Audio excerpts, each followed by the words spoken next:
I told Josh, because how Dean and I, we know each other through the art world and all that. And there's nobody, like when I say, what do you think? It's brutal. Like he will rip it apart in most cases.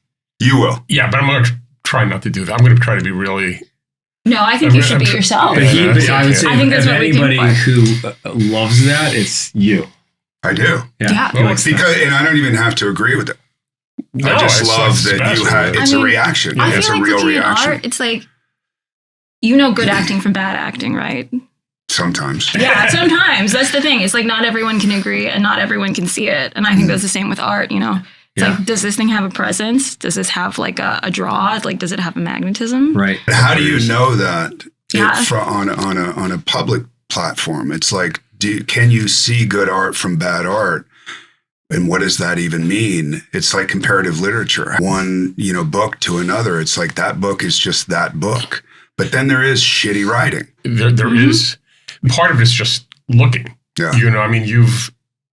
You've been around, you've seen a lot of performances, you've gone to a lot of movies, you've been on a lot of movie sets, so you have an instinctive feel after a certain point when somebody's in a kind of artistic groove. Yeah.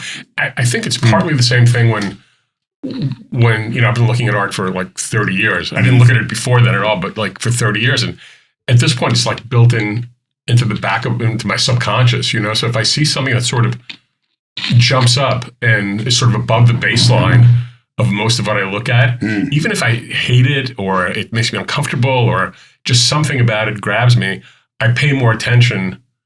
I just spend more time looking at it and then I think about it. And sometimes I find that, wow, it really stood out for a reason. I feel like I read this, that didn't you say that you started getting into it when your dad passed away? My dad was dying in 95. He was sick. He had cancer and it was a Sloan Kettering. And I was spending a lot of time in New York, and there was like these awful lags between New York and LA. So I couldn't do any work in the morning and all that. And so, I go see my dad and then I had a lot of time to kill. And I started wandering around galleries and I wandered into one gallery that was legendarily shitty at the time. It was called Bola Sirocco. And Bola Sirocco had this artist named Yuri Cooper, who was a Russian emigre artist. And he was doing these kind of blackboards with like chalk on them. And they were like aged blackboards, like somebody just dug them out of an excavation. And for some reason, I was like, I come from Romania. My family's Eastern European. And for some reason that kind of resonated in some way with what I was going through with my dad. And and that was the first piece I ever bought. And it was like $7,500, which was a lot of dough for me at the time. Yeah. And that's what began. That's your art. That's what began. And your relationship. Yeah. And I keep thinking like to this day that when I buy art, maybe it's like some sort of ritualistic thing to kind of keep him alive, that it's some sort of reliving. I mean, I think about that often, like why am I really accumulating all this stuff? Yeah. Because I'm not a pharaoh. It's not grave goods. It's not going in with me, So, but I think about it. And I can ask you too, because I've read, you had a very close relationship with your mother, and it was a very traumatic event. And when you think about your collection, do you kind of think that there's any kind of relationship between that and what pushes you to acquire art? No. None. Zero. I love what you just said, though, because it's very personal for everybody. I remember going into my dad's wife's house, Barbara, and seeing a Lucian Freud, and it had replaced another painting. And that's our connection between she and I, is art, purely. Really? And yeah, I heard she was a singer at some point, but I do know that she has some great art. And I saw the Lucian Freud and I was like, dude, that's a Lucian Freud. Yeah. And my dad looked over and he was like, yeah, that thing freaks me out. And I just want to sit and stare at it and stare at it and stare at it. So E. Cummings, the poet, talks often about the undead, And that I can see, this mortality thing that you're talking about, it's like you can be dead and still be alive.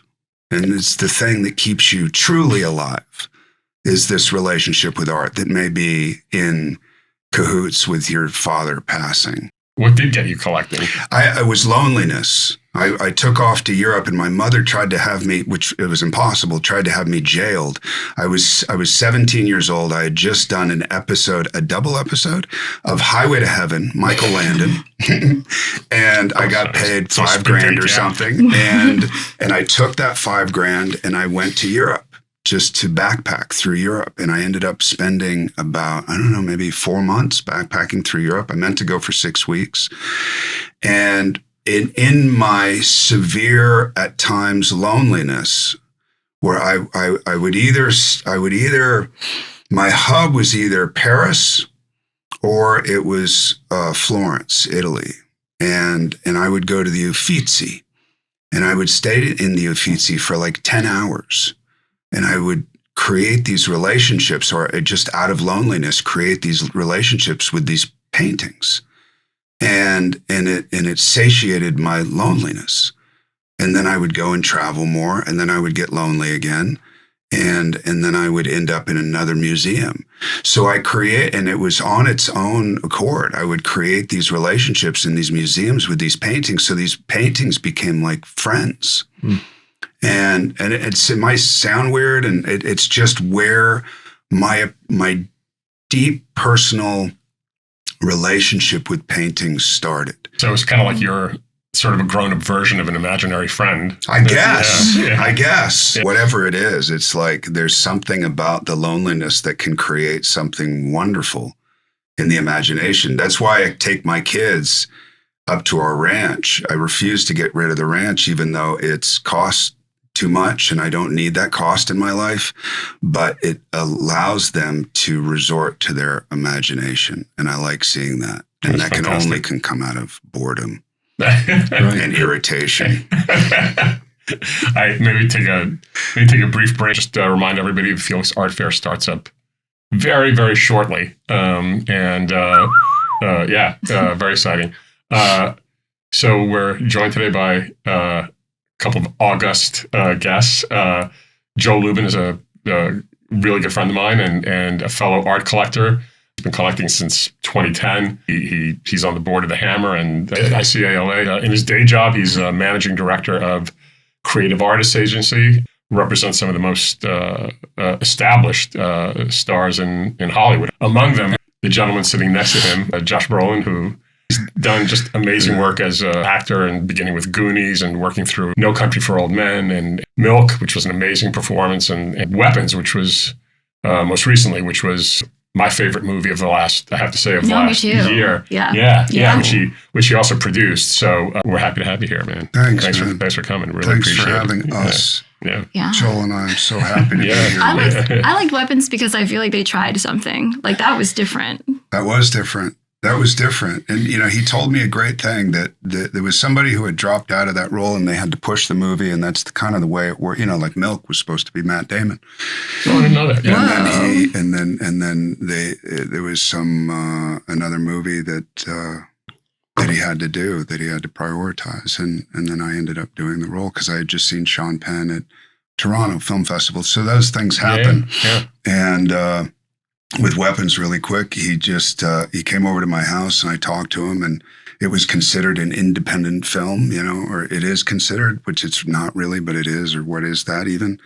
And he told me that a friend of his had died, and that he based every character on the trajectory of his reaction and the levels of grief that he was going through. So that character represented anger, and that character represented. And I thought that was so interesting. He just had a different, and in his skewed point of view of the whole human condition. And I was like, what a cool thing. Like, yes. Well, it was amazing because it was like these moments of comedy that would. Yeah. What I found incredible about it was these moments of comedy that would just break out. All of a sudden, you're seeing the kids chasing the witch, and it's filmed like a, Laurel and Hardy movie. And the way she's running. And the way she's running, it's like, and the kid's running, and then they just rip her apart bloody, and it's just a spoiler. And you find yourself. No, I've seen it. I loved it. Forgive me. Spoiler for people that haven't seen it. But it was that was just like surprising. What the fuck? That was just incredible, and it was an artistic achievement. Really. Yeah. You're right. When you think everything's been done and then somebody comes along and surprises you, that's a real rarity now. And I'm glad that he exists. Yeah. Yeah, definitely. Yeah. I like that storytelling, the kind of like reviewing the story through like different viewpoints of everyone in the movie. Yeah. I think that's great. I feel like that's a little bit of a workaround of like short attention spans, right? Like, Maybe. we I don't can think watch that's about the 20 intention, minutes. but it sure No, helps. but it doesn't really worked. Either Yeah. way. Yeah. Does everyone at this table identify as a collector? I never have, but he calls me that Well, once in a while. only because that's the word that people use. Yeah. I probably identify myself more as a supporter, and more as a supporter. Patron is a pretentious word, but I like getting to know the artists that I want to support. Collecting has this kind of accumulating connotation, and so, but I am a collector, but it's not what I think of when the word comes up. Yeah. You know. I think for you too. I feel. I think I'm a selfish accumulator. That's what it Yeah. is. What are the differences between But the two? what ends up happening is you end up accumulating, and it's what you said earlier, which is there's an absurdity to getting things that you love, objects, people you might know who made them, and then they don't get seen because it might not go up right away, or it goes into storage, and there's something not great about that, you know? Oh, The there's idea definitely of a that. hoarding kind of Yeah. vibe resonating in there somewhere. That's Yeah. not, that's material for TLC channel rather than, arts and entertainment. But Right. I don't know. It's the hunt too. Yeah. It's the hunt. Like I have succumbed to a sucking up that I would never allow myself in any other capacity. And I'll mention it. Marianne Boski and I have gone head to head, and we've had knockdown, drag out kind of love affairs. And I get angry, and then she promises me something, and then it doesn't happen, and then there's a whole, and that's the art world, man. What was the thing you? Daniel McKinney, Okay. who I've been a fan of for a very long time, as long as you can, with her being a photographer, and then and then COVID happening, and then having to resort to painting again, which is what she used to do, and then she just has something. There's just whatever that thing is. Yeah, it's creamy for me. That's the word that comes up. And I look at those paintings, and whether she has those little, identifiable nails or the smoking or whatever it is, signatures. But there's something about, like, we were just at the High Museum in Atlanta, and I walked in and I saw for the first time one of her paintings in the museum and made it. Like, I'm surprised I didn't get kicked out. I was like, oh my God, there she is, and I was so happy. Because it's one of those things like what you were talking about before, when you discover somebody, and that can happen on Instagram. I've found Jay Miriam, I found on Instagram, who's some girl in Brooklyn, an artist in Brooklyn, and loved her paintings and accumulated one of her paintings. And just because I love it, there's no reason for it other than I like what you've done. I like what you do. I like what you're about. And how did, I have a couple of questions about that, but how did Marianne Boski torture you? Yeah. I'm really interested in the way that every curator does. That because you want people to want your clients' paintings. Yes, that's the thing. And if you have 10 paintings, then your priority is a museum. So your museum is going to up the ante of the painter, and it's going to create, what I mean? And then you have the few people that are in line, but what constitutes that line? If I'm an actor that just came out with Weapons, do I think I'm at the front of the line because of Weapons? Then there's an ego involved. Yeah. And then your ego gets shot down because you find out later you were in the back of the line because there were loyalties, there were relationships, there's all this stuff. And I find it all very humbling that comes down to the very simple fact that I'm in love with this painting. I'm in love with this. I don't know the painter yet necessarily, but the painting does something to me, kind of like we were talking about as adolescents, that fulfills a hole that is, I don't know, that resonates. Yeah, well, it's I'm glad you were tortured as well. Yeah.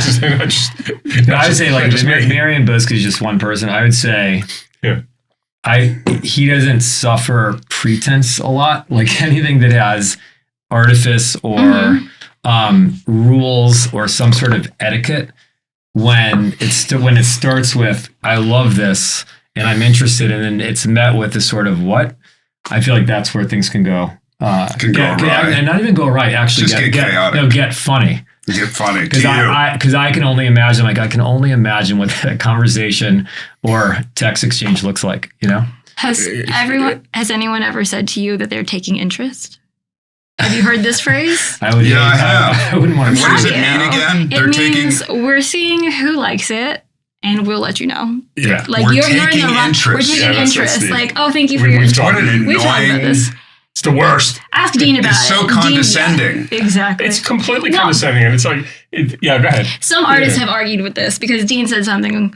Dean talked about this on our last episode. That when you say taking interest, he's like affronted as a collector. Yeah. A couple artists pushed back on that. Like, oh, why do you think that you get this? You know, like what do you think determines if we had to like suss out the pecking order, how do you get to the front of line? Like what makes I think what makes you prioritize? Well, let me just say first of all, taking my response to taking interest, as I said last time, is basically fuck you. Goodbye. And because that's what it is. It's a fuck. It's a coded fuck you from the gallerist to me. I can't wait Or till the to next. I collector. can't wait till the next time. It's fundamental. You're talking to somebody You're like lying that. You're about this taking man's- interest. It's Hey, fundamentally- Dean said fuck you, and I'm saying fuck you too. Yeah, it's fundamentally it's fundamentally disrespectful. You know what I mean? Yeah. Like, I get it. Like what you're saying is, I think Josh is right, which is, you're the first order of businesses, museums, because you're trying to burnish, if that's the right word, burnish the artist's credibility and reputation, and it's meaningful to artists because they grew up dreaming that someday they'd be hanging on a wall of a museum, and they can show their parents, look, Exactly. I'm hanging I in made Mocha. it. It's a totally. big deal. So that's so that's the first. The next order is like people who have done business with you for a long time and have put a lot of money in your pocket over the course of the years. And I get that. I mean, that's the right way to. I mean, look, a guy who goes to a restaurant all the time is going to get a better table than me because he's a reliable customer. And I think it's only fair. Yeah. And then you're into like the scrum, and who's what, and there's like relationships and this guy versus that guy and this versus that, and and it's fine. I'm totally okay. And I don't know if you are, but you've been through the same thing. I know. I'm totally okay if somebody just says, man, you're just not going to get one of these. We've allocated them to. There were 10 paintings. There were 10 people who we really had obligations to that were closer to the gallery than you are. But I promise that, in the next 2 years, something will come up and we'll get you something, and it'll be something you like or not. But at least that's an honest Which, by the conversation. way, is Marianne Boski. Is that what you For say? me. Yeah. Ultimately, it comes down to this kind of honesty because I think when you notice people, and I don't know if I can tell this story or not, but when you notice people who are truly into the art as opposed to the status, do you know what I mean? And Jeffrey Deitch, he has much better relationships than I do. I kind of hide, and I'm okay with it. It's like, hey, do you want to go to that art opening? Do you want to go to this? Do you want to go meet the artist? And a lot of times I'll say yes, and then I find myself not pursuing it because my relationship is with the art itself. Yeah. And, it's like meeting your favorite actor and you go, oh, that sucks. I have no idea, But Jeffrey Deitch, who, when I got the Jamie Holmes, can I tell that story? About what he said to you? I'll let you know after you Okay, let me know if you want to cut it out. But basically, it was Joel looking with Jeffrey at the painting and saying, who do you want to sell this to? And Jeffrey said, I think Josh Brolin. Yeah. And Joel said, why? And after a pause, Jeffrey said, because I think it will enrage the art world. And I love that kind of punk attitude. Yeah. And I love because the preconceived notion of me, I'm sure goes back to what I said, that I have a buyer and that I have a thing and that's quite not the case. And Jeffrey knows that. I love the art for the art. And I want to give it to somebody who's truly going to love it, which he did. And I'm super grateful to him for that.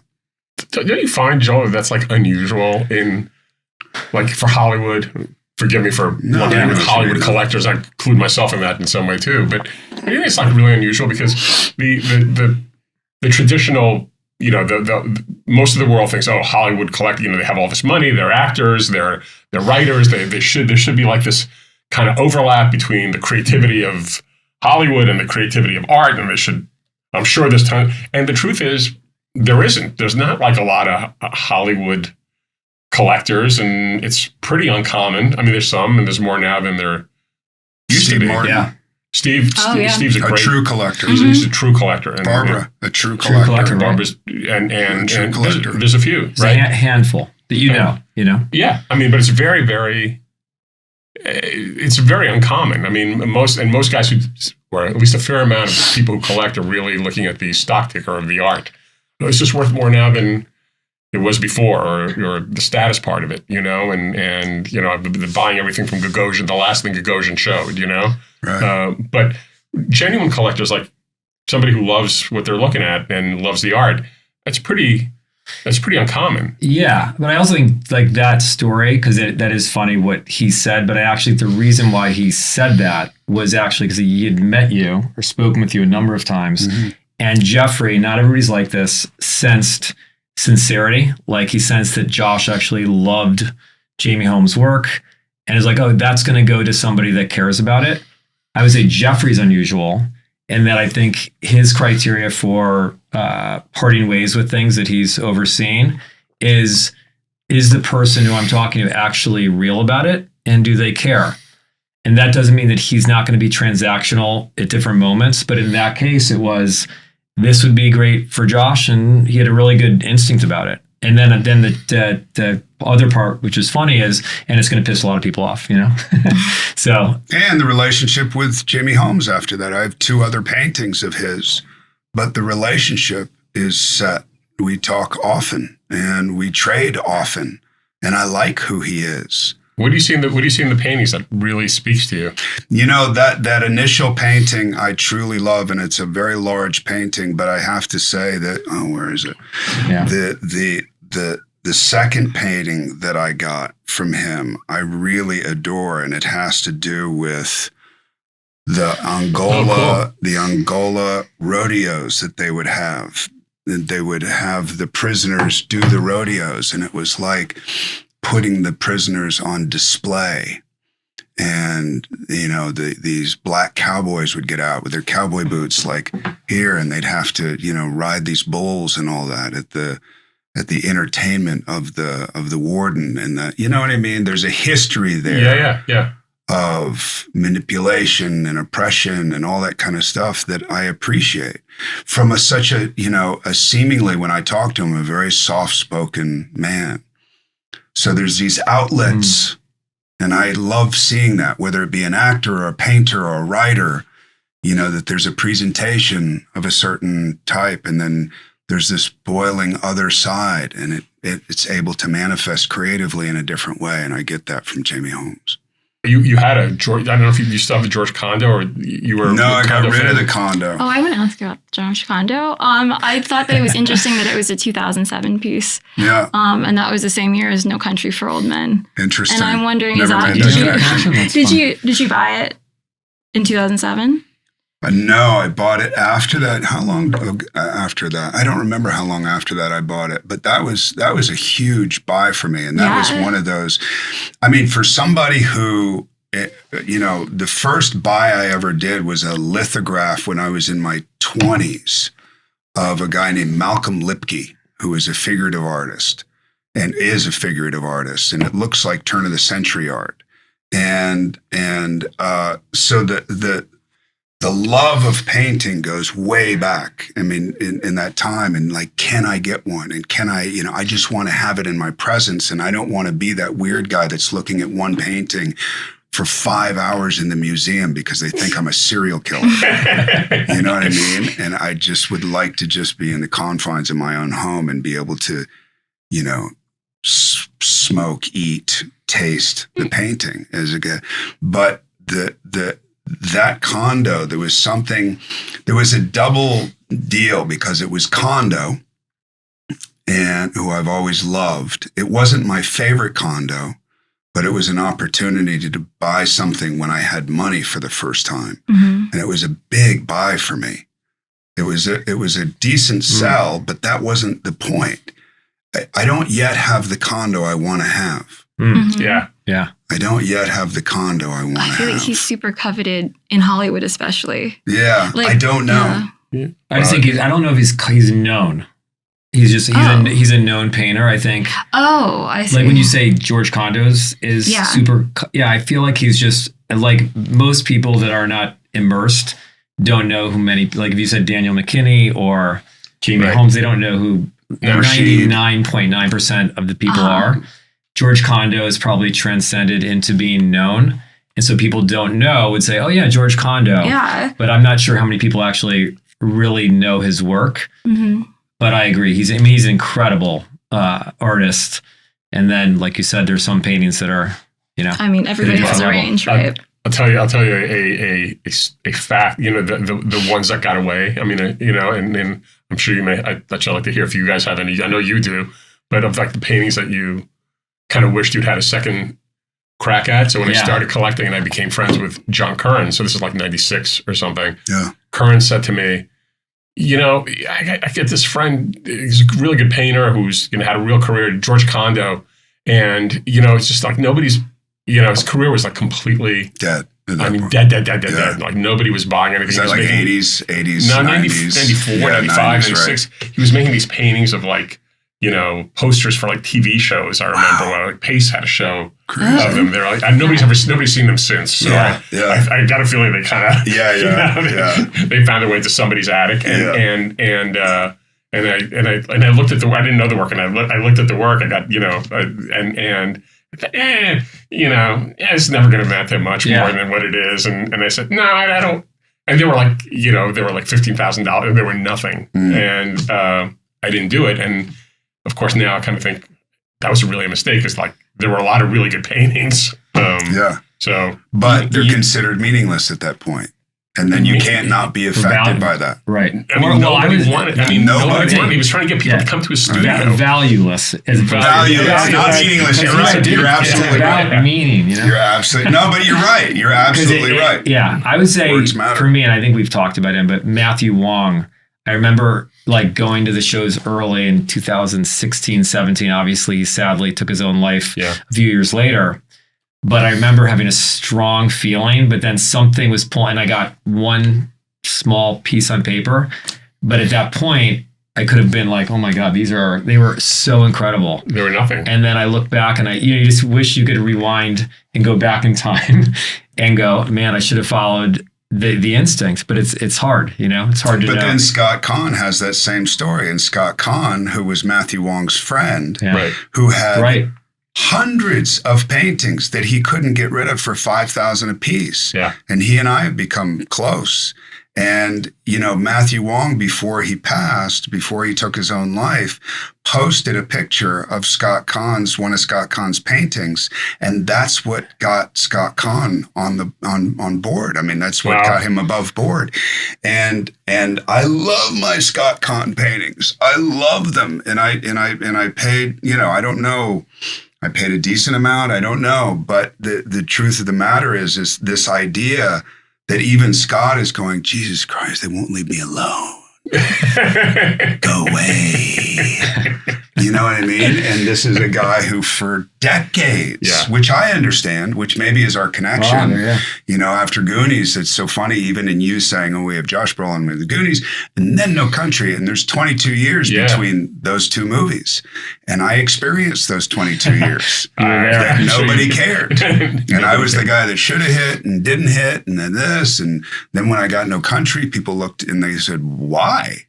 Why did they hire him? Like, he doesn't have any value, any perceived value whatsoever.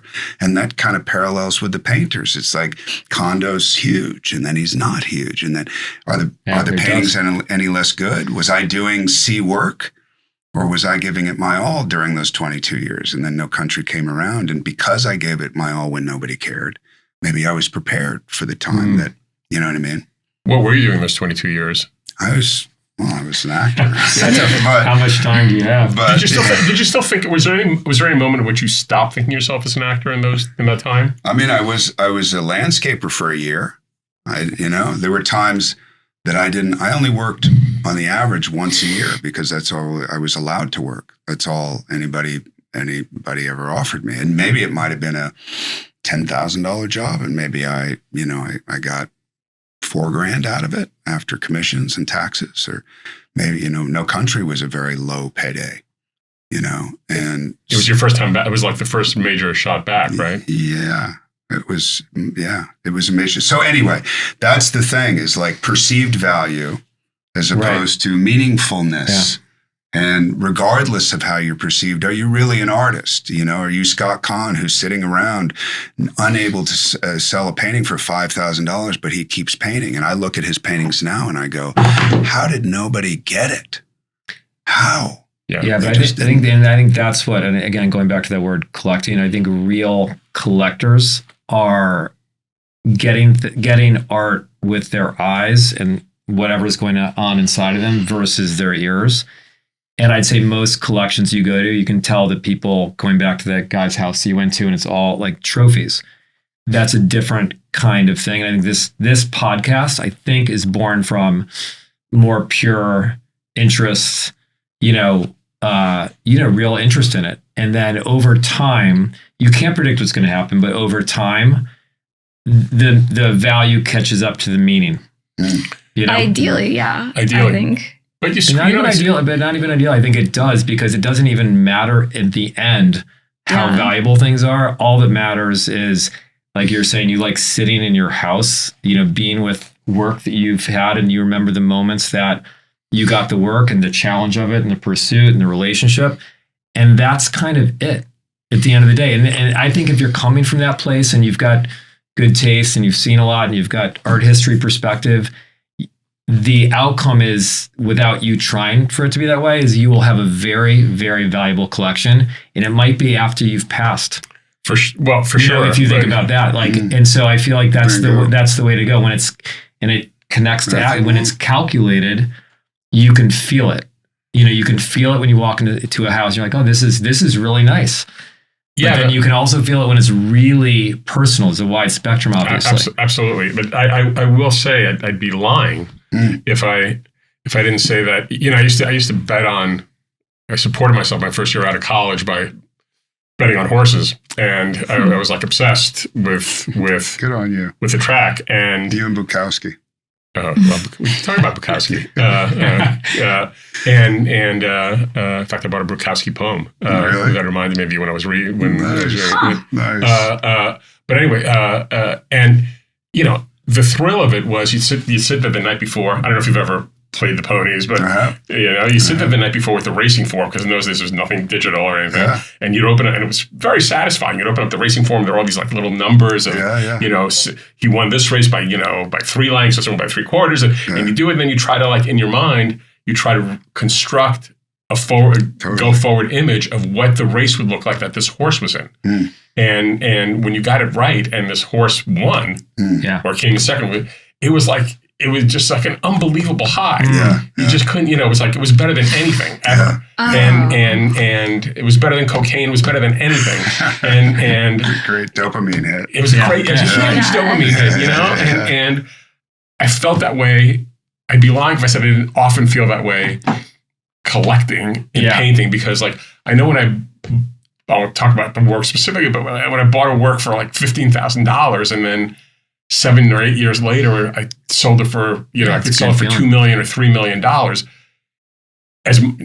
It's mixed, because I missed that work in some ways, but because I didn't buy it carelessly to begin with, but it was a fucking dopamine hit. And a lot of collectors, and I still get that sometimes, so it's not an unmixed, it's not a pure thing. I think it's kind of like art is sort of Janus faced, it's got like two faces, and one face is kind of looking up at the stars and God and transcendence, and the other face is like looking down at your wallet, and money, I mean, it's like, and you never completely, at least I can't in my head, and But I can never completely separate them. Totally. Wait, that's the thing that we don't really talk about enough in the art world, that selling is kind of vilified. Yeah. You know, selling your art. But the more time I spend with it, the more time I spend with collectors, I'm kind of like understanding now that that is a way of engaging with the art world. It's kind of like you placed a bet and you were validated, at least by the market. I think it's a pretty big spectrum. Like the word selling it's a wide spectrum, right? Because the other side's like flipping. I think what where it's there's no nuance anywhere, but the real thing is that if you are buying to sell purely, like that it's transactional, that's vilified, because it's then you're just, there's no sensitivity towards what does that mean for the artist, how does that affect the artist, right? But I think if you get something and then it appreciates greatly in value, then that shouldn't be vilified. Yeah. If you want to part ways, because then it goes hopefully to somebody else and it gets seen and it's visible. But that does sometimes get vilified because there is no nuance and people just group it into, are you somebody that sells the work you acquire, or are you somebody that actually holds on to it and values it? So you want people to love it. Yeah. There's an ego in wanting people to love it. Yeah. Absolutely. You know what I mean? There's an ego in wanting to be right. Yeah. You know, it's like playing the stocks. You know, it's people go, hey, I'm going to play this stock, and if it goes way up, I'm going to go, you see? Right? And the truth of the matter is most people who play the stocks, they're not into the minutia of what it takes to truly learn why a stock might do what it does, where that fits in the economy of things for somebody who used to trade stocks full time. You go, that's why most people lose. But I don't see art as losing. You can lose in stocks. To me, like there's one Vera Gaviri, who's a wonderful artist. And I'm curious what you think of her. She's really good. Because I feel like you have 10 of her 15 of her paintings. Wow. And for no reason other than I just have them. Yep. Is she Italian or Italian? And I love the idea of her being in this small village up in the hills of Italy. She's a wife and a mother, and she would do her paintings on the dining room table, and then take it off, and then cook for her family. And then when the lunch was done, she'd put the canvas back on. And now she's kind of graduated into having an easel or whatever. But I loved the idea of her. And I loved her paintings. There was something about her paintings that I really enjoy. How'd you come upon her? I mean, doesn't sound like... I was going to say, like, again, going back to the pretense thing, I think you've had quite a history of reaching out, seeing something he likes on Instagram, and... It's not always Instagram, but yes. But it has happened on Instagram, and then reaching out directly, and then building a relationship, getting to know them, and then getting involved. I've done that with writers. I've done that with I feel like there's actors, with filmmakers. I don't like barriers. I don't like barriers. Yeah. I just want to be direct. And did you start a relationship with her? Oh yeah. And I'll tell you something. I'll tell you a really weird story. We were in front of Michelangelo's house, his birthplace. Okay. And the kids were sleeping in the back. And I don't know I think I was working in Italy at the time. My wife and I were in the front. And I had written, this is super weird. I had written a short story based on a Black woman artist and a kind of lost white adult who used to be a football star. And she had incredible powers over him. And they might have slept together, I think, maybe the night before. And it was the awkwardness of the next morning. And I wrote the story, and then I read it and it was in reaction to a Danielle McKinney painting. Wow. And I read it to my wife, excitedly. I was like, listen to this. What do you think of the prose? And I read it, and my wife's reaction was this. Are you fucking joking? Literally. Are you serious? Literally. What are you thinking? Even as you're telling this, I'm like, no, John. And I was like, she's staring at me, and I go, what? And she goes, are you having an affair? And I go, what do you mean? It's a little... I didn't do anything wrong. It's a story. I write, That's your way of admitting something? But no, it's like a subconscious confession. But it's not even that. It's like there's no interest in having an affair with that painter. there is an interest in having an affair with the painting. Yes. Paintings have seductive qualities. Absolutely. I think that 100%. if I go to a museum and I see people looking at something for more than like 3 seconds, I'm like, that's a fucking work of art. That is a thing. Wow. And the more that you look at it, the more that it gives you. Like, things that you've lived with, are there things that's like, wow, I didn't know that there was more to discover in this work. Like, wow, I learned something new about this, like 2 or 3 years in. Yeah. I can never, like, I feel like you can always articulate that way better than I can. Like, when I've been to his house, I think, who was the artist? I'll remember it. There was a painting, he's like, God, this painting keeps returning, keeps giving, yeah, like yeah. that. And he was pointing out different parts of the painting that he wasn't aware of before.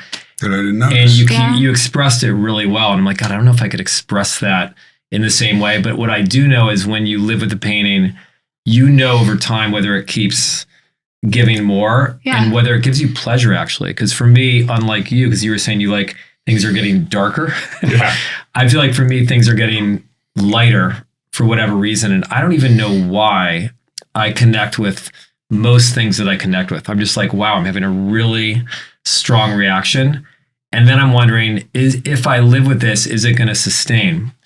And the ones where it sustains, the paintings are really like you're attached. It's true. You get really attached to the painting. And people that don't do all this, I think it could sound totally absurd. Totally. Right? It really could sound absurd because it sounds like you have relationship with objects and not realize the feeling that these objects actually give you, which is not a pretentious thing. It's a real thing to the person who's, in this case, me or you. But I don't always know why. That's kind of what I love about it is I don't always know why I connect with whatever it is that I connect with. Or the letdown when it stops speaking to you. Yeah. When it stops revealing itself. And then you're like, it's the opposite of what you were talking about the big win. You're like, oh, that's a loss. I thought I perceived something more special or deeper or more communicative in the painting, and I was wrong. Or maybe you've changed. Or maybe I've changed. Like, or maybe I've changed. Yeah. And somebody, I don't. Yeah. Well, I mean, on that, like, there's times when I've been really excited and I'll send Dean a painting of an artist and then he'll immediately make references that I don't have. And it will make me feel so shallow. He's like, sorry. How many 7 other people have done that in different ways. This is not new. It's not innovative. It's not original. And then I'm like, I got a lot more work to do. This probably means I'm a burnout, I don't know why you can breathe that. At all. He turned me on to Honor Titus, and I got an early work by Honor Titus, and he has a probably more recent, more recent work, and but that Honor Titus is in Atlanta. And I went to Atlanta over Christmas, and I hadn't been there in about a year. And I walked by that Honor Titus, and it made me very happy. Still looks good to you? It still looks amazing. It's actually one of his earlier paintings. I think it's the show that Henry Taylor did with him, because Henry Taylor got behind him and did a show, and I think it's from that. Yeah, that's from that time. Mm-hmm. That's early work. Yeah. I kind of wanted to ask, like, how you got in touch with Dean. Like, you've known each other for a while. I honestly don't remember how it started. Do you? I just remember you called. I just remember you called me one day, and somebody, I don't know, somebody who knows both of us, and said, you'd begun collecting, and somebody said you should talk to Dean because he's been collecting for a long time out here, and he knows a lot of people, and a number of people said that. Yeah, and you finally called me, and we went out. I remember we went out to lunch at Hinoki and the Bird. Yeah, and I asked you. I think you were sussing me out because he's, again, hard to. He probably thought, who's this guy who's pretending like he's interested in art. He's at that stage of his career. Should I know? Yeah, I'm the cheapest art consultant in Hollywood. I mean, I think I grilled you. I grilled you. Yeah. I mean, and also, so Dean is really considering it, and it's a hard decision, and enough money's being considered letting go of. He's one of 4 or 5 people that I will talk to, and I don't always value what you say. Like, I'm just curious what you're going to say. And there's times when I think, God, you're missing this. but what he says is always direct and honest and unfiltered, which I definitely need, because a lot of times you just don't know where people are coming from because they want to support something you love, obviously. And you're not afraid to say, no, that's just not It's not happening. What a rarity, man. Yeah. It's Well, honesty. it's you gotta. I mean, look, I'm wrong. Wrong is maybe the wrong word because it's not in the end. These aren't.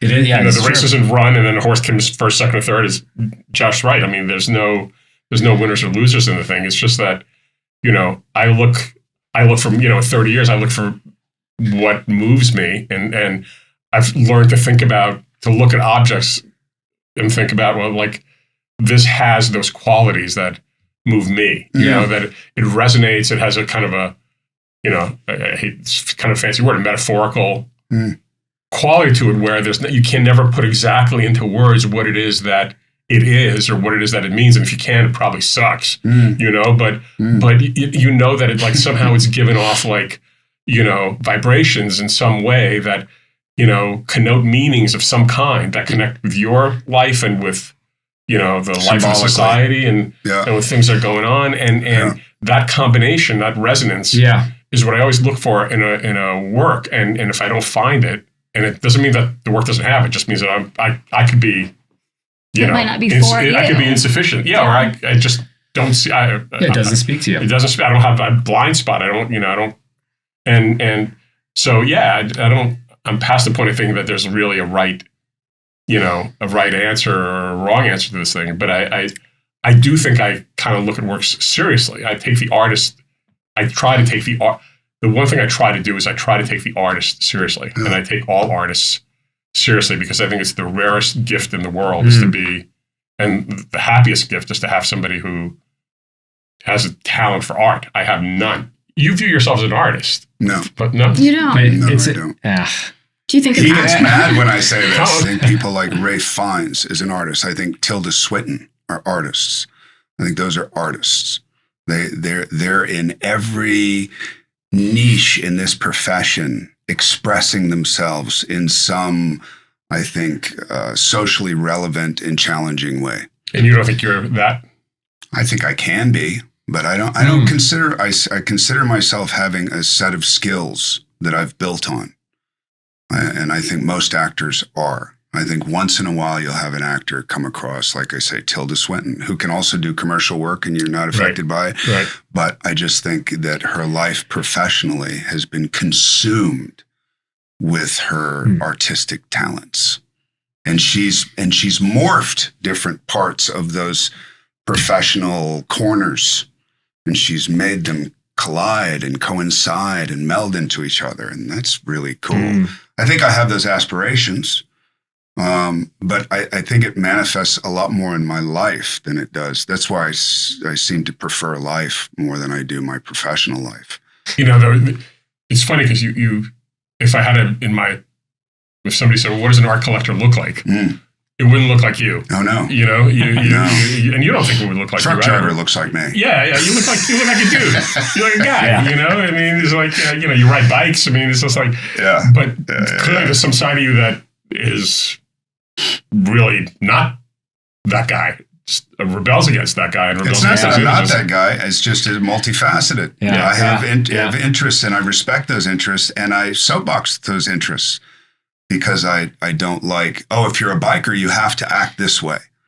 If you're an actor, you have to have a certain ego, and really in your head, you're just watching a perpetual red carpet waving at fans that aren't there. Yeah. Do you know what I mean? So what about the sensitivity of loving art? Like as he comes to you, I come to him, and he's always honest with me. I'll send him a piece of art, and I go, "What do you think?" And I go, "Really? Why?" And I may not agree with him. You have like a circle of people maybe you trust, and then you try to ask their opinion. Is there ever like a disagreement you have? Like Dean will say, "Actually, that sucks." 9 out of 10 times, you'll give reasons why he doesn't think the artist is necessarily. I think Dean has said, can you see the work in a museum in 20 years? I think that's been your criteria. Cool. Yeah. Like, how great is it? Not that everything has to be worthy of being seen in a museum, because sometimes you get things because you love and you connect to it. But I like looking at it through different prisms. I love asking Josh actually what he thinks, because what moves him is going to be very different than what moves me. And like you said, you change. Yeah, you know, right. I remember Cy Twombly, and I got really into Cy Twombly at a certain point. And we're talking about a huge, very expensive artist. Yeah. But I didn't know of him. And I just knew that he was married to this Italian diplomat and that he was on some island and he wasn't, and he was like Nick Nolte and wouldn't let anybody see him. And I totally let myself to it. And I was like, ooh, Cy Twombly. And we have to find out where Cy Twombly is and let's take a boat. And then he had his show at MoMA. And I called my dad, who was in New York at the time, and I was living in New York. And I said, meet me at 4 a.m. or whatever, and let's get in line and let's go see Cy Twombly together. And we finally got in there hours later, freezing cold, finally got in the museum. And I looked at Cy Twombly and I was like, what the fuck? Are you kidding? And I reacted so negatively. Wow. I was like, you hated what? It. I hated it. And very loudly. I was like, are you fucking kidding me? This guy's just splotching around. And yet, today, I can look at Cy Twombly and love it. Wait, that's the thing. We talk about this a lot. Like, you really shouldn't like something immediately because then there's something superficial about it. Yeah, you're absolutely right. I'm an art critic. So, like, this process of asking yourself, why do you like this, has been, like, an integral part of my job. And I think it's really healthy, too. It's, like, really good. It, like, it deepens your relationship with something when you can articulate exactly what you love about it and what it has in common with all these other things that you have. Right. And I would say, for me, really good art is like a little bit ahead of you. Like, you need to catch up with it. Because I think to be an artist is like, you're just wandering around following your imagination. You're going to go wherever it goes. It might not, you don't know what you're going to find when you're there, but you're willing to explore it. And I think that's what makes someone an artist. And it's a compulsion and it's not a job. Like, artist is not a job. It's not like when you start introducing like these monetary things in there, it starts to compromise what you can do, which I'm sure you can understand like in films too, you know? Absolutely. We talk about that all the time. Yeah. Like when you were talking about Tilda Swinton, I was like, yeah, that's a fucking artist. And that's my highest compliment as a critic. Absolutely. Like, yeah, that's funny because Nick Nolte, I remember him saying, if I wasn't talented enough to do what I did and have the career I did, he thinks he'd be under a subway, you know? And you kind of knowing him, believe probably it, would be. right? Yeah. And maybe that's why you don't first identify as an artist, because you you show up in different ways. But I do think you're right. Artists kind of, if they're not creating, though, it's almost like they're not breathing, you know, if there's an aspect to that, but every artist is so different. It's hard to And there's a lot of people, it's the highest status to me, an artist. I think so. Or like poet. I think those are kind of the same. A true poet. There's a lot of affectation out there. There's a lot of acting. There's a lot of as illustrators. If. There's a lot of illustrators. designers. Yeah, but poetry is really releasing yourself. And it's refining. And it, like when I listened to E.E. Cummings for the first time come out of Anthony Zerbe's mouth, otherwise you're just looking at a bunch of punctuation. It's all over the place. You're like, I don't get it. Or I'm supposed to get it. And if I do get it, that means I'm important and I get to talk about E.E. Cummings. But you listen to Anthony Zerbe speak E.E. Cummings and you get it. Wow. It's all about the mathematics and it's all about the music of it. And you go, oh, and that's the same thing with art. It's like, what was it? Richard Prince. I have a few Genevieve Figgis. Yeah. And I remember Richard Prince came by or told me that he had come by Genevieve Figgis, saw her, and then I think gotten like 60 paintings or something, just bought as many as he could. And that's one of those things, like, I have a feeling this is going to be something, so I'm going to try to accumulate as much as possible. Sure. But as an artist, what an interesting artist. I don't know if it's going to be in a museum. I don't know. And I don't know if I care. But that's that kind of art where I go, you're an interesting artist. You see things through the prism of some emotional LSD that I appreciate. Yeah, absolutely. Do you know what I mean? Yeah, it's, you know, the museum thing, it's interesting you brought that up. The museum thing, I think about it more, not so much do I really think it's going to be in a museum, but it's a way of editing, it's a way of challenging yourself to think as deeply as possible about a work of art. Yeah. And to not just kind of go, I like it, I don't like it, you know, but why do you like it? What do you think how do you think it fits with other artists? How do you think it fits with you? How do you fit, you know, I mean, I want to know what little space it's creating for freedom, for imaginative freedom. When I look at something, I guess that's really what I'm trying to, I'm saying it. That's really what I'm trying to say. I want to know that it's like it's creating some space for artistic freedom. It's doing something different. It's taking a step it's taken a step where no man has gone before. I mean, I feel like I have to challenge myself when I look at something to do that. Yeah. And you want to know that the artist is challenging themselves too. Yeah, so like an absolutely. artist who may be highly skilled is doing something abstract to Absolutely. challenge their Absolutely. artistic Unknown. integrity. You know what I mean? Or this is what's selling, so I got to do more of this. That's a really good point, because a lot of artists, and particularly now, they get hemmed in by the market. Totally. It's because the gallerist will say, hey, I mean, I can sell 20 of these figurative paintings that, you just did of the sunset, with you in front of the sunset, and now I want to do abstract. You're the one that does the sun. Yeah. People love your suns. Exactly. Keep doing the sun. Exactly. And we'll all be rich. Exactly. And you go, and then suddenly you find yourself going, I hate suns. Right. The artists themselves. Yeah. I don't want to see the sun come up. I don't want to see the sunset. And you're like, yeah, because you drank the Kool-Aid. Yeah. Exactly. Don't let yourself drink the Kool-Aid. The problem is it's not even a problem. When you don't drink the Kool-Aid, you may go away as being perceived as valuable. Absolutely. So what? When you look back on your life, are you going to go, I just did. Yeah. I did, it's like that, I did it my way kind of thing. And not in rebellion, but in being true to yourself. I mean, it's the hardest. I'm sure you know this because we talk about this a lot, but it's so hard for artists now for visual artists, because the whole system has become, it's like the studio system. It's become consolidated. It's a machine, and it needs stuff to feed the machine. Maybe we talk about this in Hollywood itself, but a consolidated studio needs $1 billion movies to move the needle on their share price. Nobody gives a shit about like some $100 million, little romantic comedy. So, it's the same thing with art. I mean, you're Hauser and Wirth, or you want your artists to keep making the kind of stuff that they can keep selling for $300,000, $400,000, $2 million. And that's got to be deadly for the artist. There's no longevity in that. Like, what's really good about that museum question is it's a question of longevity. Mm-hmm. Like, is this thing something worth talking about in 20 years? Like, that's a question you should ask yourself. Art history is basically all of the people who broke a rule. Yeah. And everybody hated it at the time because it was actually so like iconoclastic. You know what I mean? Where it was like, this sucks. This isn't art. What are you doing? Yeah. And that's the stuff that sticks there because it makes other things possible after that. Like, it creates like this totally new like branch of this like family tree.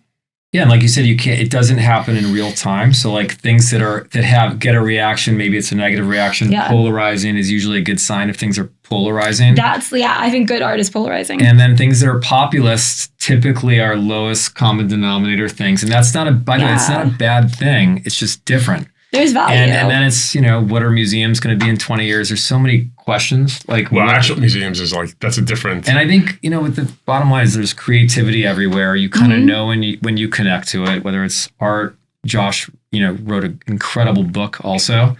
And that's what I'm saying. He shows up in different ways. And I think real artists also expresses themselves in different ways and doesn't get stuck, like you said, doing the same thing and painting the same thing and playing the same role. So it's interesting. It's mysterious, and simple in a certain way. It's a mystery, and then you have to determine what is bad art art that's ahead of its time.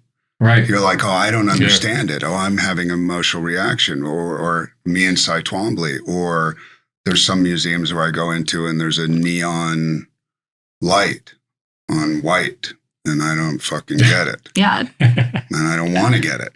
I'm not interested in getting it. And maybe I'll get it later once I catch up to it. Or maybe it just sucks. I don't know. That's what's interesting about it, is you constantly have to challenge your own perception.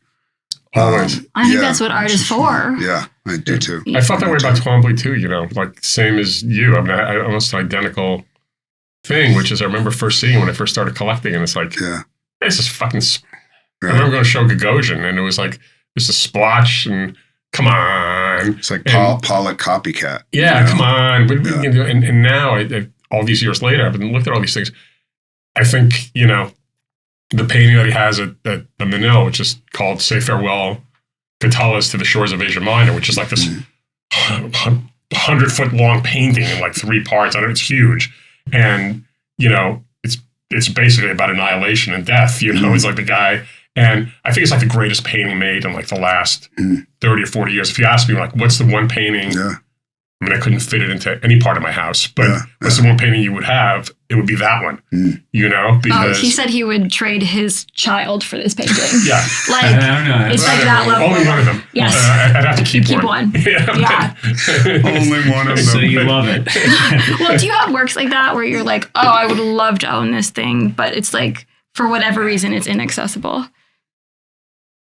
Oh, yeah, definitely. How about, are there any painters that you've come across where you've liked one of their paintings and no others? I have a lot of artists that I love and I hate some of their work. Yeah. We both love Maurizio Cattelan, right? Oh, yeah. Like, He's amazing. The guy with the banana. The guy with the banana. Yeah. Look, I actually love him. He has like really emotive sculptures that are like very deeply dramatic. I'm like, this is such Catholic art, It's like deeply like, I don't know, there's like a sadness, a melancholy to them. And then he sometimes does shit. Like sometimes he just does shit for the market. Like he's doing a lot of stuff now that's like Carrara marble. Right? I say that like you cannot know bad until you've seen good. And it's like if you go to like the Uffizi and you see like a Bernini, you know what the possibilities of marble are. Right. And then you see this guy doing this and you're like, this sucks. Like, no thank you. Yeah. You know what I mean? Yeah, totally. It's like you set these reference points.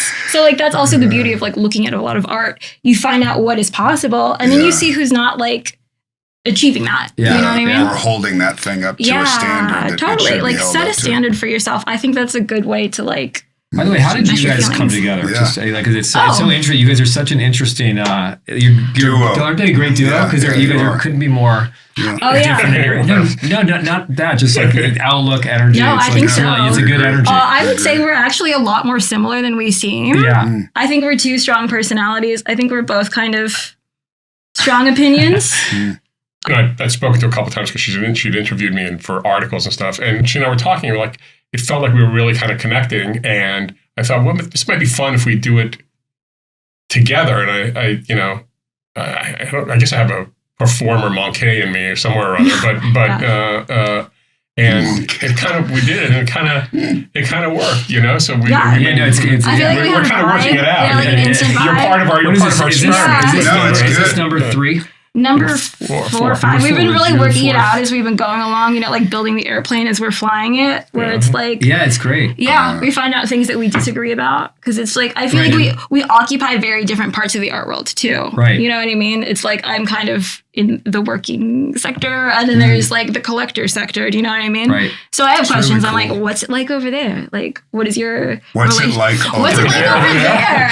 Like, over there. yeah, literally, it's like when I go to Art Basel, I'm like working, and the vast majority of people I know are working. And then there's like, but it is all for this like collector class, you know what I mean? That's actually like a Right. smaller sliver, but a very valued one, The art is so there's all this mystification Yeah. around art, and being at a museum, and you and I were on the board of the Hammer, and and I was on board of MoCA as well. And one of the things I noticed is just how alienating the process is of engaging with art, and how many obstacles there are within the structure that exists now. Like museums and curators, and the way people talk, and the language around it, and all of it just feels like just this heavy load of bullshit. And my experience of actual artists was completely different.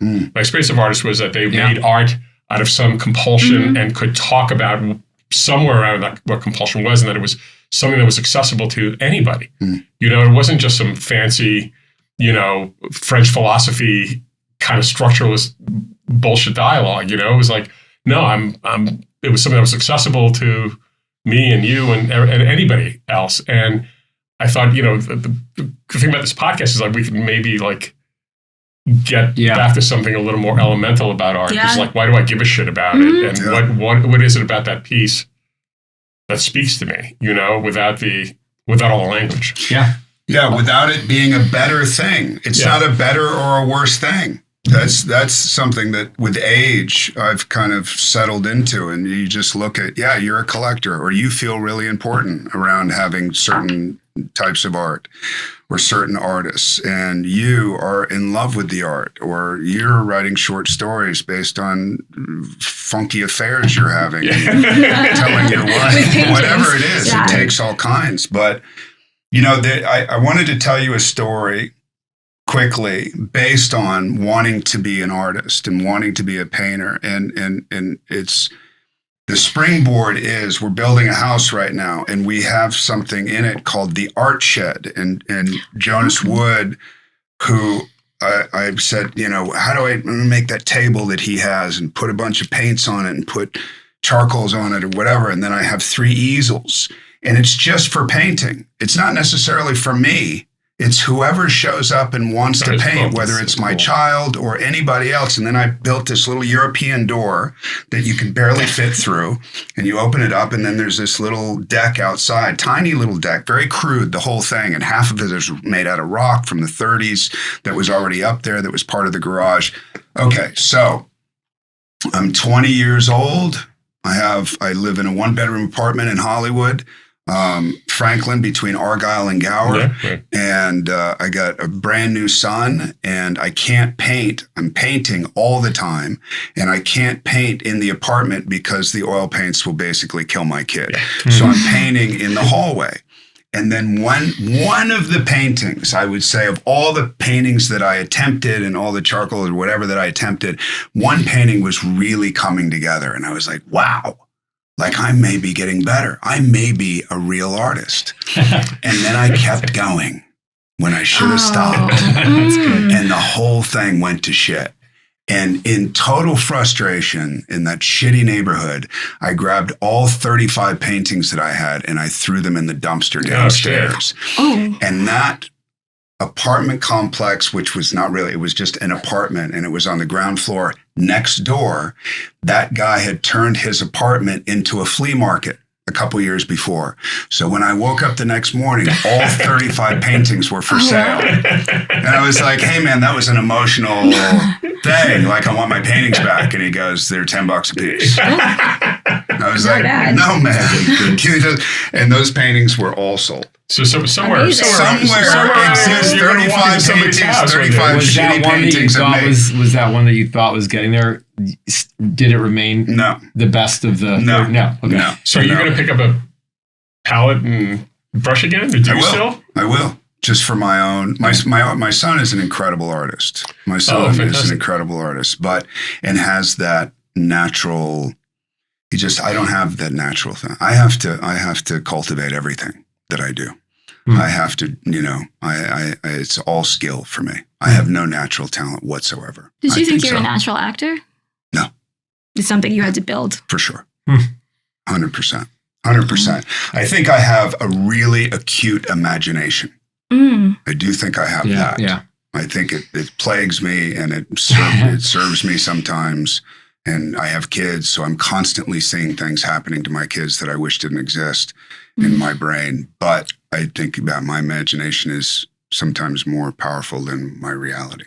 Wow. So I like that. But I just have to figure out ways to build skills to utilize it. Well, we wanted to ask about your relationship.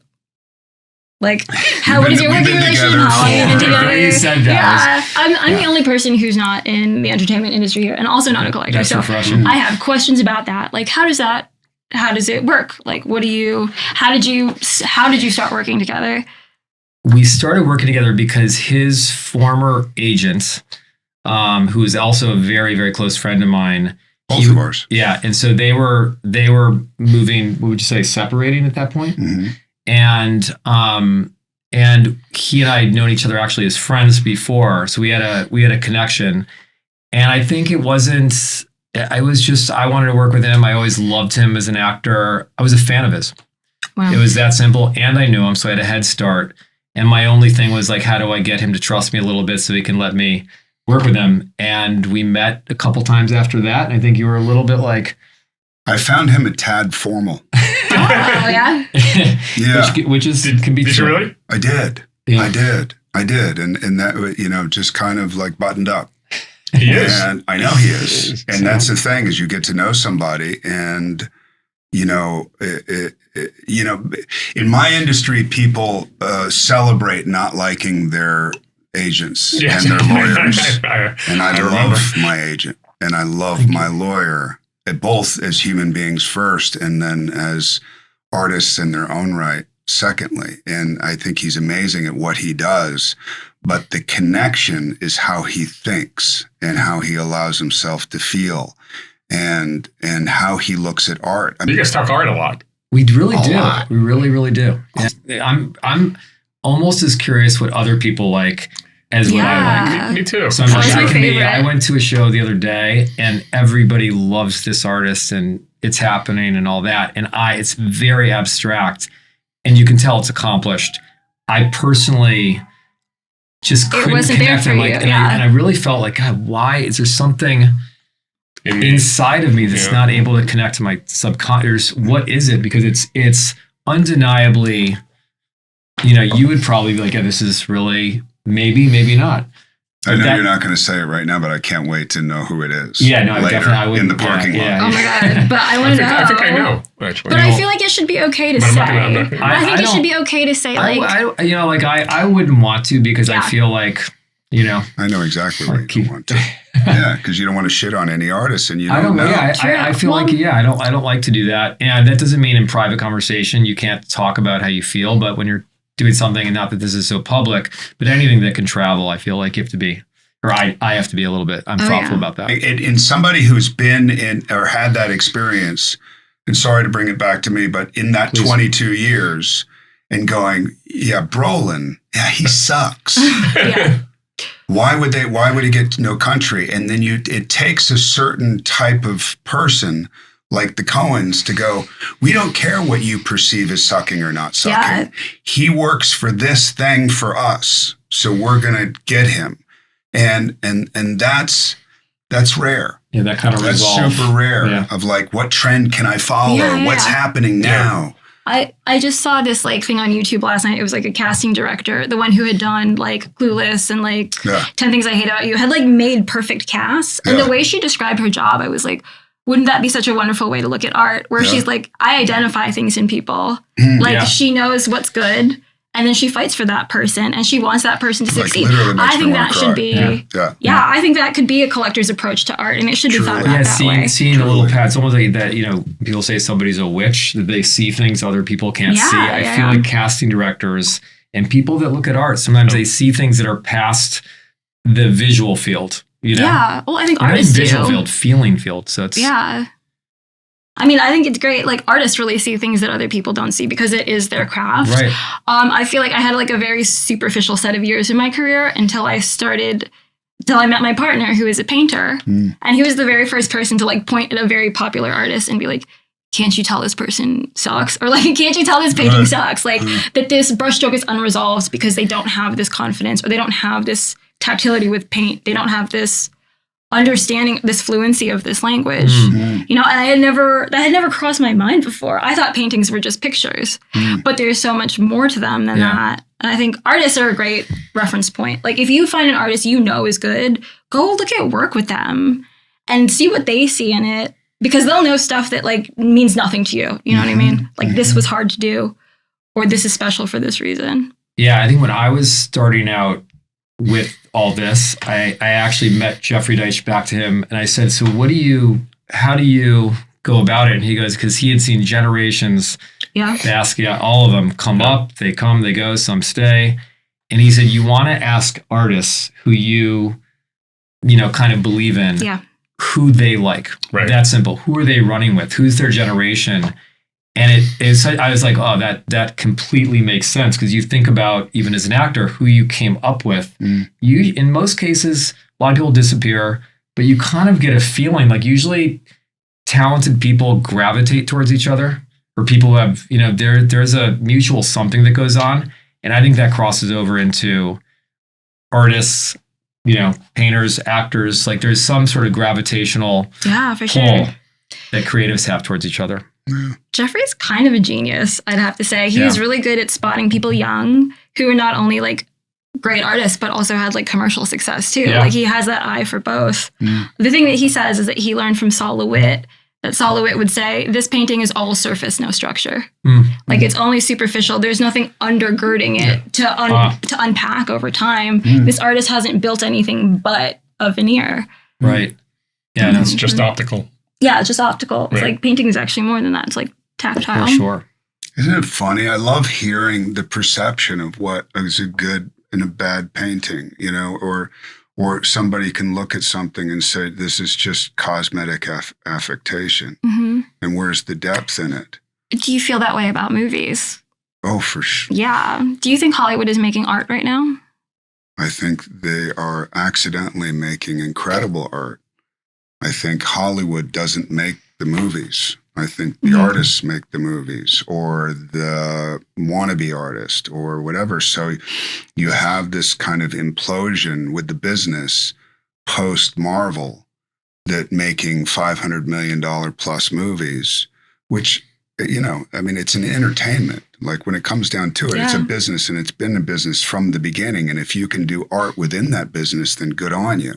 But then you have things like, whether it be Weapons, or whether it be Train Dreams, or whether it be, you know, Dennis Johnson, has the integrity of a writer, and or people that are making $60,000 movies. Yeah. Or, you know, they exist too. But there's a lot of affectation, because there's a lot of idea of being cool. When really the great artists that I've ever come across in any medium are just really geeky. Yeah. Yeah, they're really serious about their craft. They're right? serious about their craft, and they're born misfits in the way that, like, in my generation, old school punk rockers that just weren't accepted. They were manifesting things in you go, oh, that's angry. They're angry. No, they're not angry. They're reacting to something socially. And they're actually super nice, brilliant people, amazing musicians, amazing whatever. But they were totally and completely themselves, which I find to be a real rarity. I think that's what it is to be an artist too. Yeah. It's like 100% devotion to yourself. We said this about the podcast recently. Not saying we're artists, but it's just like, oh, our target audience is us. Yeah. Yeah, Like right. we're That's not funny. we're not really we're not Our really. audience is us. So like I don't know if that's gonna work well. No, But it just we'll means see. it means Yeah. in a good way. It's a niche. It's a niche. We're you just know. like we whatever we're better interested grow in. it some if we want to keep doing I this. mean, But, there's that. Well, maybe he can help with that. Yeah, you know, It helps a little bit. yeah, but, you know, but I think, you know, is coolness like the enemy of anything? I mean, it's just wanting to. I always thought that one of the things that just, because I was kind of a nerd and loser most of my life, and it just pissed me off that when it started in the art world, that everybody thought they were extra super cool. You know, they all wore black everywhere, and they all had like the mannerism, and you know, I could never. I grew up in Queens, like, you know, that was a cab driver. It's just like never felt like I could access any of that. And I would just felt like such a schmuck. Yeah. You know, and you know, and it occurred to me that, like, anytime you see somebody trying to be cool, they're actually emotionally, they're telling you, you know, tamp it down emotionally. Don't get too, don't take the risk emotionally of becoming like looking like an idiot or being embarrassed or whatever, which requires emotional heat to do that. You gotta like. Yeah, I was going to say, why don't you just break it down to a temperature thing? Cool is like the least interesting thing. Exactly. It's the least interesting temperature. Yeah, be hot. There's no hot. There's no freezing. There's no, you know, you're not in the Antarctic. No. You're not in Joshua Tree. You're not, and that's where I want to be. Yeah. That's where I want to be. Yeah. I want to live in that excess color. I always said that if you could look back in your life and chuckle and say, look, if I can position myself to be around interesting people, to be around interesting artists, to be around people who are challenging even their own thinking, you know, people who know, those are the dangerous people. People who know. You're a worthy man. You know? Oh, I think it's important to distinguish, like when you're talking about like something is entertainment, I feel like that's not art. I feel like entertainment strives to please people. That's the point. It serves a really important function in our society. Art doesn't strive to please people. And so I think that it's good when you say, everybody loved this abstract artist and it just didn't move me. And to be able to say that is really good. And I think it's also not a slight on the artist because you shouldn't please everyone. That means you're doing something tepid. You're doing something with no temperature if it doesn't offend anybody. That's right. No, that's or inspire. Or truly inspire somebody. Yeah, so like you said, striving. You know what I mean? Like if you're striving to do something, it means that you're trying to please somebody, I think, right? But if you're just creating without that consideration, then usually that's where you find, it gets interesting. Yeah. Some things are just entertaining. Some things are meant to, like a drug. They're meant to for escape. Yeah. I just don't want to be thinking the thoughts I'm thinking anymore. So I'm just going to escape for 2 hours, or I'm going to escape for one painting, or I'm going to escape for one cartoon, or I'm going to escape for that. But when you have a real artist show up and it's challenging in some that they don't even know why. They don't even know why. Oh, I'm doing a social commentary here. Even that's an affectation. Oh, yeah, totally.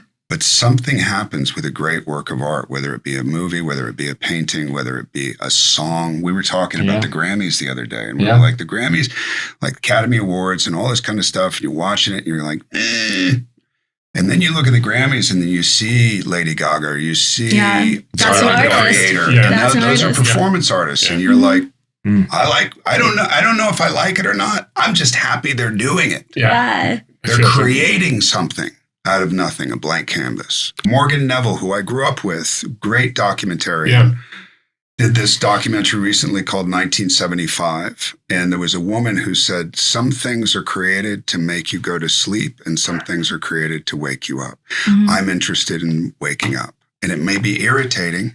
That's really good. But that's the thing is like, if you can experience a piece of art or movies, and there are movies out there that have blown my mind, that I look back and and whether it be now or back in the 70s or whatever, or before, that have allowed me or pushed me as a mirror, my own foibles, however I'm hiding, and makes me go deeper and makes me confront myself in certain ways that I wouldn't have necessarily done without What movie movies. did that for you the most, do you think, when you were?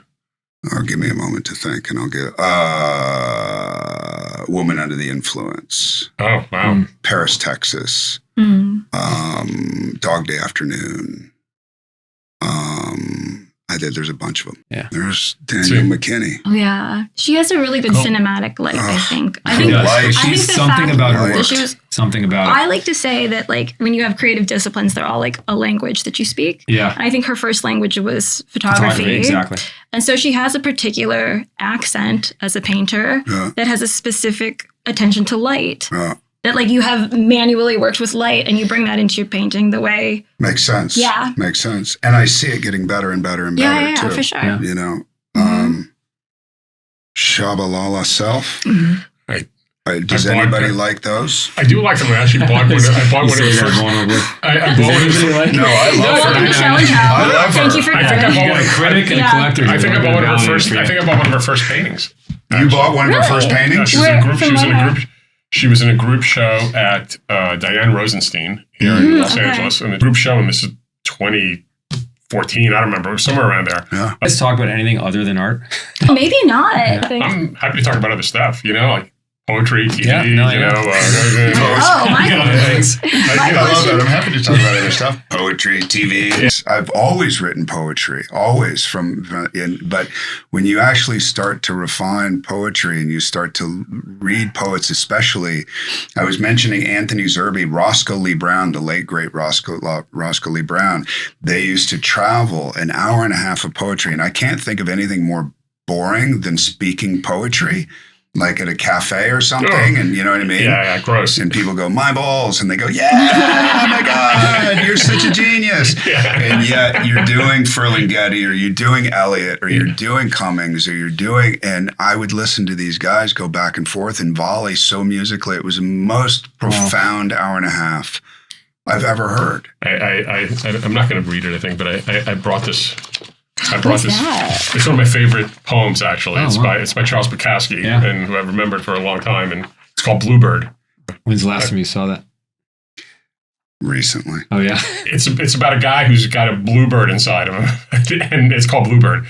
And, you know, and he's, even though he's whoring and drinking and getting into fist fights like Bukowski did, there's this like bluebird inside of him that he's trying to hide. And you know, and it kind of keeps talking like that. And I brought it because I thought, when I was watching, you know, a little bit of you talking, I thought, you know, you got a bluebird also. And I just wanted to ask you what the bluebird was, your bluebird. What my bluebird is the whole conversation we've been having over the last hour and a half is that I don't like the categorizing of anything. It's like Bukowski. You look Bukowski and you go, oh, he's a bar-fighting alcoholic poet.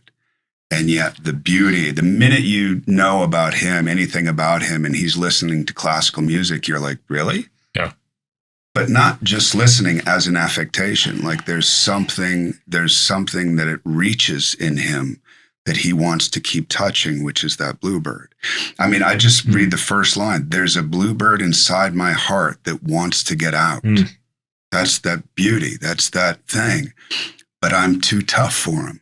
It's that ego that's keeping it down. I won't let it out because the ego, the facade is winning. And especially that's why people think of Bukowski, and then I'll stop in a sec, but people think of Bukowski and they go, you know, he was a drunk and he was this, and then he got famous and then he died. And then you go, the truth of the matter is the fame lasted about 5 years. Yeah. The real fame where all the actors wanted to hang out with him. And then his wife said, we have to get the fuck out of here. And then they went to San Pedro. Oh, that's appropriate. That's appropriate for him. For Bukowski, right? Exactly. Yeah. And his wife took him down there, and he spent the rest of his time down there driving his used BMW and living in a decent house and having a fairly nice, unchaotic life, writing more poetry and good poetry. But the lore is, you know, pissing on your thing and all that kind of stuff. Yeah. That's the bluebird. That's the bluebird. And I get it. There's the affectation, there's the lore, and then there's the man. This little diamond inside you that wants to come out and say hello. And then it goes into hiding again. You know? Or video art that you like? God, what have I seen recently? I was in London and I saw Marina Imbrobovich. Oh, Incredible. amazing. It's incredible. That's kind of like dismantling the idea of theater and doing something else. You know what I mean? So that was incredible. Yeah. The experimental, you know, I was in Rochester, New York in my 20s doing theater, and I would do 2 plays out of 3 in rotating rep. And it was all experimental. And it was great because Rochester, which houses Kodak, is a really geriatric society up there, demographic. So everybody wanted Christmas Carol. And then we come in with frontal nudity. You know what I mean? Artaud, exactly. Seriously, that's what I was obsessed with back then. And then by the time we left, they were angry that we were leaving. Oh. And that's a great thing. You expanded something for them. Yeah, I guess. Yeah, that's art. And they hated us. That's fucking art. They hated us. And that's what we were talking about before, just like the difference between art that is trying to get in there and you're fighting it. Yeah. Great art, or art that's just bad. Oh, I don't say bad art or good art. I say art or not art. Yeah, I think that's more appropriate. Good. I think we disagree on that. We do. Yeah. Because I think I like everything, I'm open to all art. And I'm willing to open myself to the idea that everything is No.